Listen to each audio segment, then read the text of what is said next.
لا إكراه في الدين قد تبين الرشد من الغي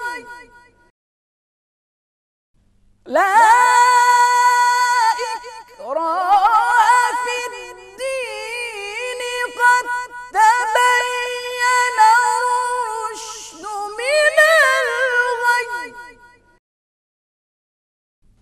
فمن يكفر بالطاغوت ويؤمن بالله فقد استمسك بالعروة الوثقى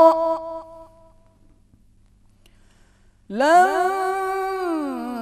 انفصام لها والله سميع عليم.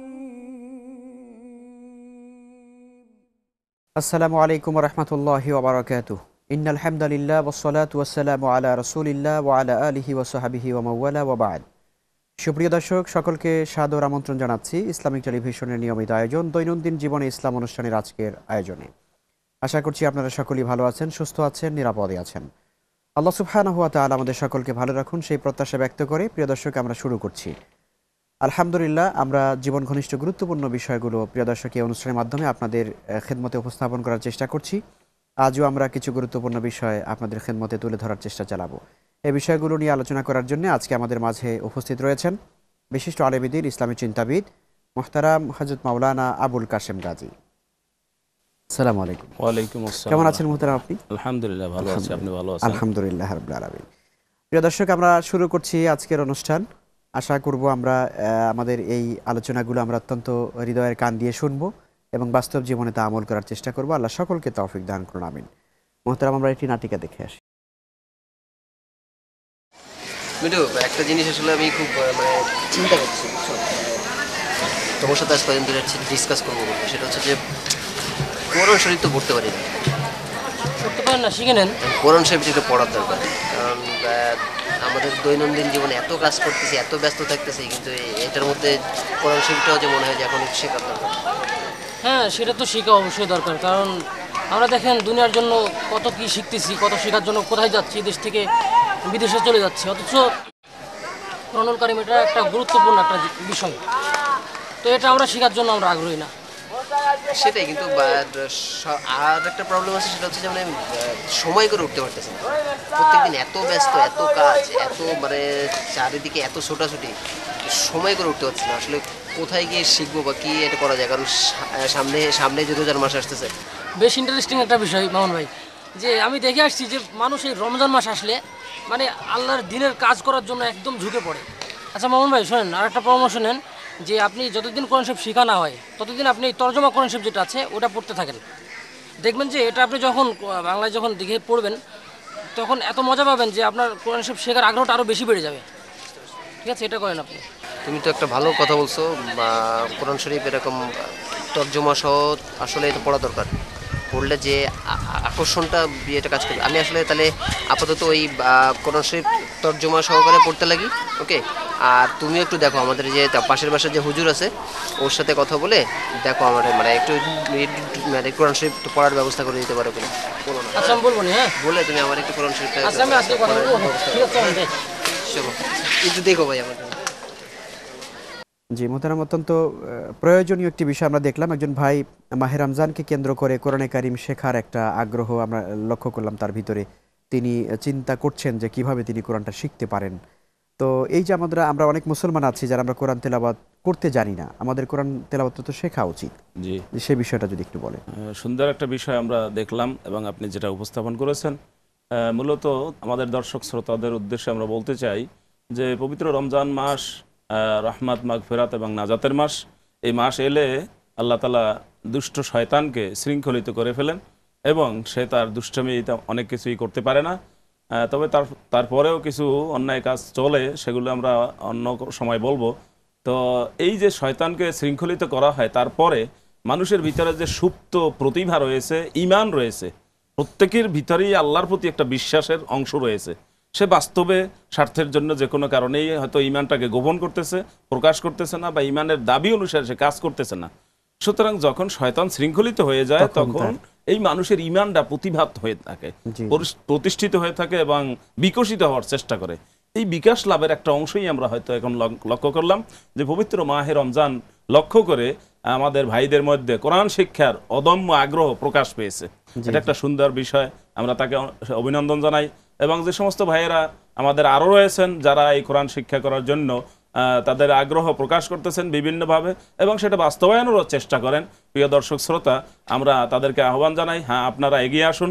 আপনারা যখন আপনাদের ভিতরে একটা ইমানের তাগাদা, একটা দাবি আপনি পরিষ্কারভাবে স্পষ্টভাবে বুঝতে পেরেছেন যে আপনার কোরআন শিক্ষা করা দরকার, আর এটা আমাদের দর্শক শ্রোতাদের উদ্দেশ্যে আমরা বলতে চাই যে কোরআন শিক্ষা করা আসলে কোনো কোনো ক্ষেত্রে, বিশেষ করে নামাজের ক্ষেত্রে সহি শুদ্ধভাবে তেলাওয়াত শিক্ষা করা হলো ফরজ।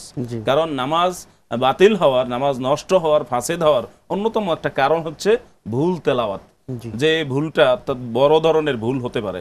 যাই হোক, এই বড় ধরনের ভুল থেকে এড়িয়ে আমাদেরকে সহি শুদ্ধভাবে, সুন্দরভাবে, সাবলীলভাবে রাসূলুল্লাহ সাল্লাল্লাহু আলাইহি ওয়াসাল্লাম যেভাবে বলেছেন, ইকরাউল কুরআনা বিলুহুনিল আরব, আরবের সুরে সুন্দর সুললিত কণ্ঠে কোরআন তেলাওয়াত করো, সেই কোরআন তেলাওয়াত শিক্ষার জন্য যে আগ্রহ সৃষ্টি হয়েছে সেই আগ্রহটাকে আমরা ধরে রেখে পবিত্র মাহে রমজানে যে সমস্ত ভাইয়েরা এই কোরআন শিক্ষার আগ্রহ প্রকাশ করেছেন, আপনি যদি একটু চোখ খোলেন তাহলে আপনার আশেপাশে দেখতে পাবেন কোরআন শিক্ষা উপলক্ষে, এই রমজান উপলক্ষে কোরআন শিক্ষার বিভিন্ন আয়োজন হয়েছে, বিভিন্ন মসজিদে বয়স্কদের শিক্ষার ব্যবস্থা হয়েছে, বিভিন্ন মক্তবে বয়স্কদের জন্য আলাদা ব্যবস্থা হয়ে থাকে। এরপর যদি আপনার ভালো একটা আগ্রহ থাকে তাহলে আপনি একজন ভালো আলেম যিনি কোরআন শুদ্ধভাবে সহিভাবে আপনাকে শিক্ষা দিতে পারেন, তাকে আপনি ব্যক্তিগতভাবে আপনার বাসায় আমন্ত্রণ জানাতে পারেন। সেই আমন্ত্রণে সাড়া দিয়ে এমন বহু আলেম রয়েছে, আপনাকে সুন্দরভাবে সুললিত কণ্ঠে আপনি কোরআন তেলাওয়াত করতে পারবেন, এমনকি কোরআনের অর্থও আপনি বুঝতে পারবেন, সেই ব্যবস্থা তিনি করে দিতে পারবেন, সহযোগিতা করতে পারবেন। আর যদি আপনি সেটা এখনই আপনি করতে না পারেন তাহলে অন্তত আপনি নিজে নিজে শুরু করেন, নিজে নিজে একটা সময় বের করে এই কোরআন শিক্ষার পিছনে ব্যয় করেন। এবং কোরআন শরীফের যে বাংলা তরজমা আমাদের এখন মার্কেটে রয়েছে, বাজারে রয়েছে, বিভিন্ন লাইব্রেরিতে খুঁজলেই হাত বাড়ালেই পাওয়া যায়, শব্দে শব্দে কোরআনের অনুবাদ পাওয়া যাচ্ছে এবং বাক্য অনুসারে ব্যাখ্যা বিভিন্ন পর্যায়ে বিভিন্ন সুন্দরভাবে এই কোরআনের তাফসীর, কোরআনের ব্যাখ্যা আমাদের সমাজে বাংলা ভাষায়, আমাদের মাতৃভাষায় অনুদিত হয়েছে। সেগুলো আপনি রেগুলার পড়ে পড়ে এগিয়ে যেতে পারেন, আপনার উদ্যম, আপনার আগ্রহটা যেন থেমে না যায়। এবং সেটা যদি আপনি প্রতি হরফ না বুঝেও পড়েন তাহলে রাসূলুল্লাহ সাল্লাল্লাহু আলাইহি ওয়াসাল্লাম ঘোষণা করেছেন প্রতি হরফে কমপক্ষে 10 নেকি হবে, আর রমজান উপলক্ষে আরো বেশি হবে, সেটা আমাদের জানা আছে। আর যদি একজন মানুষ বুঝে শুনে কোরআন শরীফ তেলাওয়াত করে এবং সেটা বুঝার চেষ্টা করে তাহলে রাসূলুল্লাহ সাল্লাল্লাহু আলাইহি ওয়াসাল্লাম বলেছেন, তাদারুসুল ইলমি সাআতাম মিনাল লাইলি খায়রুম মিন ইহইয়াইহা, যে একটা সময়, নির্দিষ্ট একটা সময় যদি রাত্রের বেলা কোরআন মাজিদ, আল্লাহর কালাম বুঝার চেষ্টা করা হয়, সারা রাত্র জেগে ইবাদত করার চাইতে উত্তম। সারা রাত্র জেগে কিন্তু আমরা আসলে বাস্তবে ইবাদত করতে পারি না।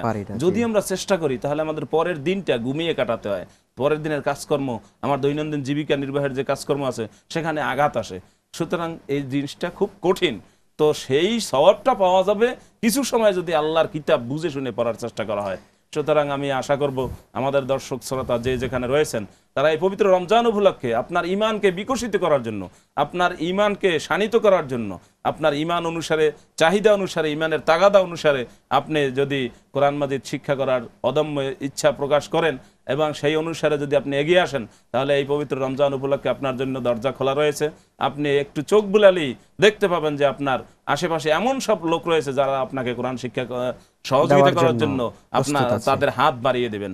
আল্লাহ তাআলা আমাদের সবাইকে সেই তৌফিক দান করুন, আমিন। জি, অনেক শুকরিয়া মুহতারাম, অত্যন্ত সুন্দর আলোচনা শুনলাম। প্রিয় দর্শক, আমরা সবাই শুরু করে দেই তাহলে, যারা কোরআন তেলাওয়াত করতে আমরা জানি না, আপনি এই রমজান থেকে শুরু করে দেন না, ইনশাআল্লাহ আল্লাহ তাআলা আপনাকে সাহায্য করবেন। আপনি একটি একটি করে ধীরে ধীরে এগিয়ে যান, এক আয়াত দুই আয়াত করে চেষ্টা করুন। একজন আলেমের কাছে বলুন, আমাকে একটা এই সূরা ফাতিহাটার একটা আয়াত আপনি আমাকে বুঝিয়ে দিন। আপনার আগ্রহটা আছে কিনা, সেই আগ্রহের উপর নির্ভর করে আপনি এটা পারবেন না পারবেন না। সুতরাং আগ্রহ যদি থাকে ইনশাআল্লাহ চেষ্টা করুন, আল্লাহ তাআলা আপনাকে বরকত দেবেন। আর যারা আমরা কোরআন তেলাওয়াত করতে জানি, শুধু সওয়াবের আশায় একেবারে ফুরফুর করে পড়ে 4-5 খতম করে দিলাম, মাহে রমজান আমি 5 খতম করেছি, আমরা অনেক সময় বলে থাকি। না বন্ধু, এটা না করে আমরা 1 খতমই করি, সে একটা খতম যেন হয় ধীরে ধীরে এবং সেটা যেন বুঝে বুঝে হয়। আমরা যারা কোরআন তেলাওয়াত করতে জানি তারা যেন তর্জমা সহকারে অর্থ সহকারে জেনে পড়ার চেষ্টা করি, তবে আল্লাহ তাআলা আমাদেরকে অনেক খায়রিয়াত দান করবেন, অনেক বরকত দিয়ে আমাদেরকে ধন্য করবেন। আল্লাহ তাআলা আমাদের সকলকে তৌফিক দান করুন, আমিন। প্রিয় দর্শক, আমরা একটি বিরতির পরে আলোচনায় আবারও ফিরে আসছি।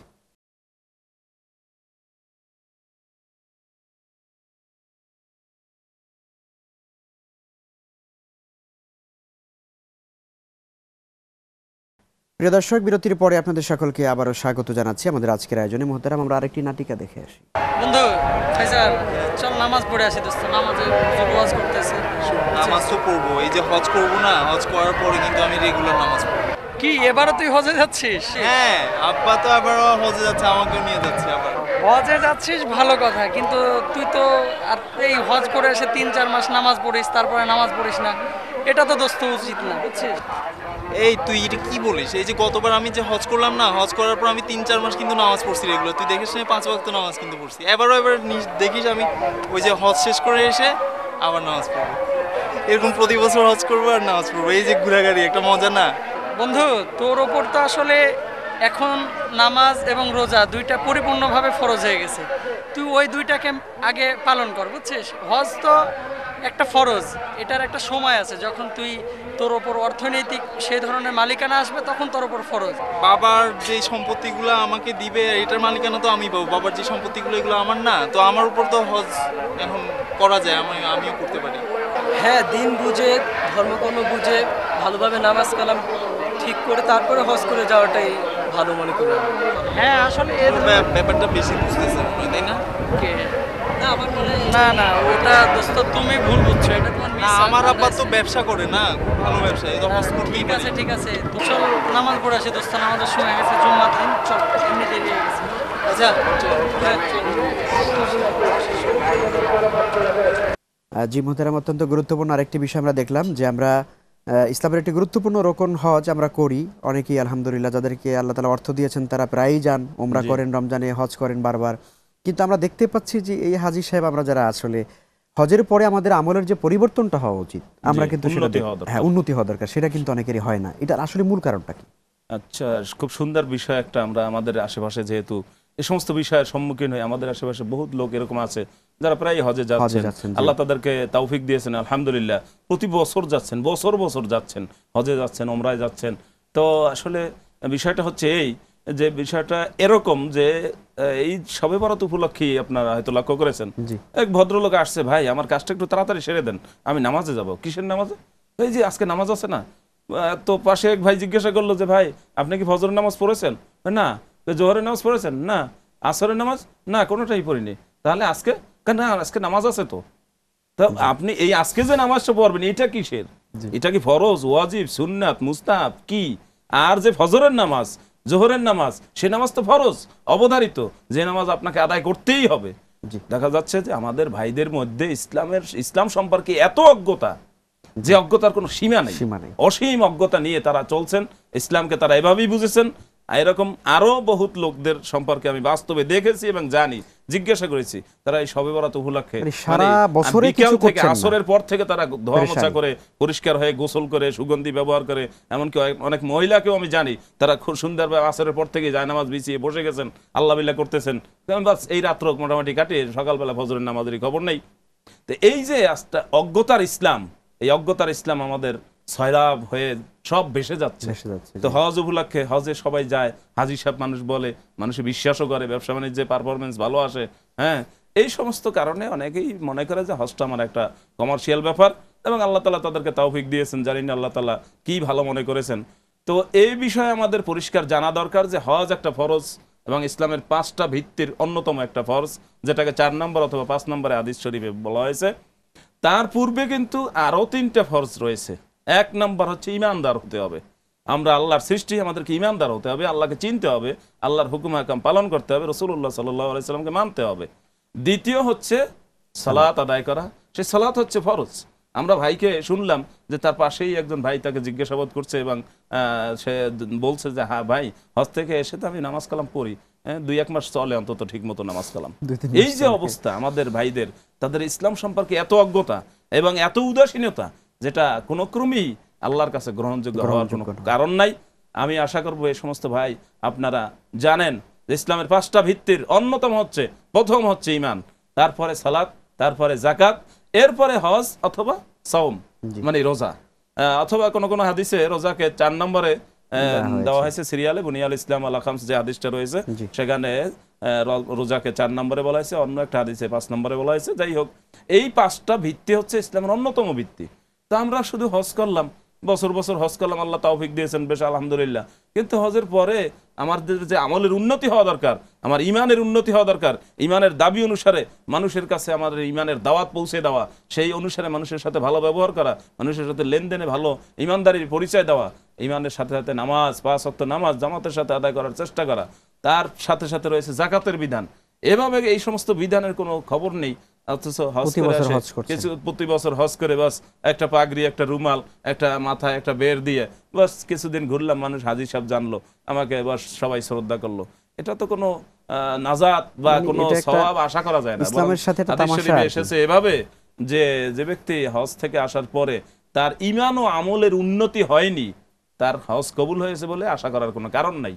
বরং ঈমান ও আমলের যদি উন্নতি হয়ে থাকে তাহলে বুঝতে হবে তার হজকে হজে মাবরুর, হাদিস শরীফে বলা হয়েছে হজে মাবরুর লাইসা লাহু সাওয়াবুন ইল্লা জান্নাহ, যে হজের সওয়াব রয়েছে জান্নাত ছাড়া অন্য কিছু নয়, শুধুই জান্নাত।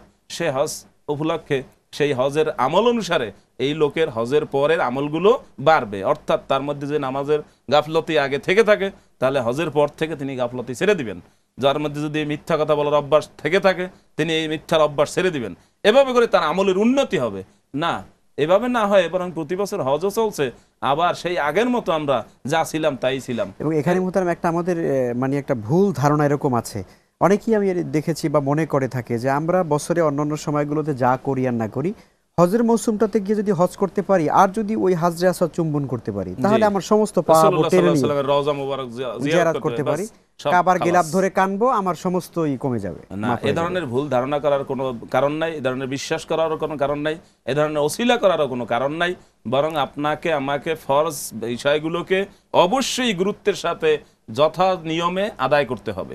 এরপরে আমরা যদি আরো কিছু আমল করতে পারি সেটা হলো পরের ব্যাপার। কিন্তু এক হজ আদায় করলাম, 5 মূল ভিত্তির একটা আদায় করলাম, আর 3টা 4টার কোনো খবর নাই, এ অবস্থায় আমাদের নাজাতের কোনো আশা করা যায় না। বরং আমি আমাদের মুসলিম দর্শক শ্রোতা যারা রয়েছেন সকলকে আহ্বান করব, আসেন আমরা ইসলামের মূল ভিত্তিটাকে দাঁড় করি, সেই মূল ভিত্তির সাথে আনুষঙ্গিক যে বিষয়গুলো আছে সেগুলোকে আমরা যথাযথভাবে পালন করি। তারপরে আমরা হজের সওয়াব অর্জন করার জন্য আল্লাহর কাছে চেষ্টা করি। আল্লাহ তাআলা আমাদেরকে সেই ক্ষেত্রে তৌফিক দান করবেন, সেই ক্ষেত্রে আমাদেরকে সওয়াব দান করবেন। যদি হজ আদায় করলাম কিন্তু নামাজের খবর নাই, জাকাতের খবর নাই, সাওমের কোনো খবর নাই, রমজান মাস আসলে অসুস্থ, বিভিন্ন অসুস্থতা, গ্যাস্ট্রিকের ব্যথা, আমি পারতেছি না, এই সমস্যা, বিভিন্ন অজুহাত, আসলে কোনো হাত না, বরং ডান হাত আর বাম হাত মানুষের 2টা হাত, এরপরে যে হাতটা সেটা তো বাস্তবে কোনো হাত না। সুতরাং এই অজুহাত দাঁড় করলে আল্লাহর কাছে কি গ্রহণযোগ্য হবে কিনা আল্লাহই ভালো জানেন। আমরা মনে করি যে এই ধরনের অজুহাত আল্লাহর কাছে কোনো গ্রহণযোগ্য হবে না। এজন্য আমি আশা করব যারা হজ করতেছি আমরা একটা ইসলামের রোকন আদায় করতেছি এবং অন্যান্য রোকনগুলোকে আমরা যথাযথ গুরুত্বের সাথে আদায় করব। আল্লাহ তাআলা তৌফিক দান করুন। জি, অনেক শুকরিয়া মুহতারাম আপনাকে সুন্দর আলোচনার জন্য। প্রিয় দর্শক, আমরা আলোচনা শুনছিলাম যে হজ করলেও হজের পরে কিন্তু আল্লাহর বিধান মেনে চলতে হবে। আমাদের সমাজে, আমাদের বাংলাদেশের প্রেক্ষাপটে আমরা বলতে পারি যে লক্ষ লক্ষ হাজী সাহেবান আমরা যারা আছি বাংলাদেশে, যারা প্রতি বছর হজ করতে যাচ্ছি, এই হাজী সাহেবরা যদি বাংলাদেশে এসে বলতো যে আমরা আল্লাহর ঘর ধরে কেন্দ্রে এসেছি, সুতরাং এই জমিন আল্লাহর দিন কায়েম হবে, তাহলে এই লক্ষ লক্ষ হাজিরা বললেই কিন্তু এই জমিন আল্লাহর দিন কায়েম হয়ে যায়। এই হাজী সাহেবরা যদি বলতেন যে আমরা সুদ খাবো না, আমরা ঘুষ খাবো না, আমরা মিথ্যে কথা বলবো না, তাহলে আমাদের বাংলাদেশের সমাজ থেকে সুদ ঘুষ এগুলো দূর হয়ে যেত। এই হাদিস সাহেবরা, এই মা বোনেরা হজ করার পরে বাংলাদেশে এসে যদি বলতো যে আমরা পর্দাহীনভাবে চলবো না, পর্দাহীনতা আমরা চাই না, তাহলে বাংলাদেশ থেকে পর্দাহীনতা, অশ্লীলতা দূর হয়ে যেত। তাহলে বোঝা যায় কি আসলে ব্যাপারটা হচ্ছে এই, হজও করি এবং বাংলাদেশে আসার পরে যা ইচ্ছা তাই আমরা করে থাকি, হজ আমাদের জীবনে কোনো প্রভাব বিস্তার করে না। সুতরাং আসুন আমরা আল্লাহর দিন যথাযথভাবে মেনে চলি। হজ যেমন করব, হজের অন্যান্য যে আমাদের ইসলামের অন্যান্য বিধানগুলো আছে সেগুলোকে আমাদের জীবনে বাস্তবায়ন করার চেষ্টা করব। আল্লাহ রাব্বুল আলামিন আমাদের সকলকে সেই তৌফিক দান করুন। প্রিয় দর্শক, আপনাদের সকলকে মোবারকবাদ জানাইয়ে আজকের মতো এখানেই শেষ করছি। আসসালামু আলাইকুম ওয়া রাহমাতুল্লাহি ওয়া বারাকাতুহু।